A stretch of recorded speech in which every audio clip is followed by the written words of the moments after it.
बड़ी तकलीफ छोड़कर सामने वाले की छोटी सी तकलीफ को भी महसूस कर सके। 94.3 माय एफएम से मैं विनी आपके साथ हूं और चलो आज कुछ अच्छा सुनते हैं। सुनाती हूं आपको मोहन काका की कहानी, जो माधोपुर और आसपास के इलाके में कई सालों से चिट्ठियां बांटा करते थे। हर घर को लगभग जानते सा थे। एक दिन जब डाक मिली मोहन काका को, तो उसमें एक चिट्ठी थी जो कि थी तो माधोपुर के पास की ही, लेकिन उस पते पर उन्होंने पहले कभी चिट्ठी नहीं दी थी, जानते नहीं थे उस घर में किसी को। दिन भर सारी डाक सारी चिट्ठियां बांटने के बाद उस पते को ढूंढते हुए पहुंचे।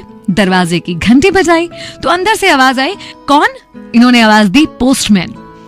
तो अंदर से एक लड़की की आवाज आई कि चिट्ठी दरवाजे के नीचे से डाल दीजिए। मन ही मन इन्होंने सोचा कि बताओ, मैं चिट्ठी लेकर इतनी दूर आ सकता हूं और ये महारानी दरवाजे तक नहीं आ सकती हैं। थोड़ा खींचते हुए इन्होंने कहा कि देखिए रजिस्ट्री है, साइन करना पड़ेंगे, बाहर आइए। उसने कहा ठीक है, आती हूं। अंदर से ऐसी आवाज आई। उसके काफी देर बाद भी कोई बाहर नहीं आया, तो ये काफी अधीर हो गए, काफी इरिटेट हो गए और जोर जोर से दरवाजा पीटते हुए कहा कि मेरे पास एक ही काम नहीं है, और भी चिट्ठियां डाक बांटनी है, जल्दी आइए। इतने में जब दरवाजा खुला तो मोहन काका आके होश उड़ गए, क्योंकि सामने एक 10-12 साल की लड़की थी जिसके दोनों पैर कटे हुए थे। किसी तरह घिसट कर दरवाजे तक आकर दरवाजा खोली थी और बोली, माफ कीजिएगा, मुझे आने में जरा देर सी हो गई। मोहन काका को बहुत शर्मिंदगी हुई अपने व्यवहार की और उन्होंने कहा कोई बात नहीं, रजिस्ट्री दी, साइन कराई और वहां से चले गए।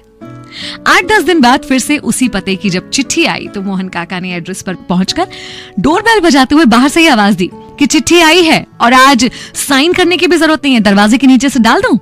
तो अंदर से लड़की की आवाज आई कि नहीं नहीं रुकिए, मैं आ रही हूं।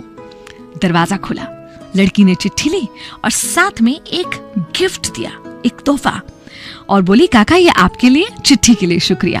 काका ने शर्मिंदा होते हुए वो ले तो लिया तोहफा, लेकिन कहा कि इसकी क्या जरूरत थी। बोली नहीं ये आपके लिए है, लेकिन इसको घर जाकर ही खोलिएगा। घर जाकर जब काका ने उस तोहफे को खोला तो पता है उसमें क्या था? उसमें एक जोड़ी चप्पलें थी।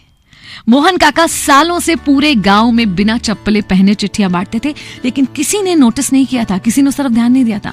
और ये नन्ही सी बच्ची जिसके खुद के पैर नहीं हैं, उसने इनकी तकलीफ को समझकर उन्हें चप्पलें गिफ्ट की। कलेजे से चप्पलों को लगाकर बहुत रोए मोहन काका। एक्चुअली अगर हम इंसान है ना, तो हमारा संवेदनशील होना, सेंसिटिव होना जरूरी है, वरना हम कैसे इंसान हैं। आज के दौर में हर किसी को अपनी परेशानी नजर आती है, लेकिन अपनी परेशानी छोड़ जो दूसरे की परेशानी को, दर्द को महसूस कर सके, वही तो सच्चा इंसान है।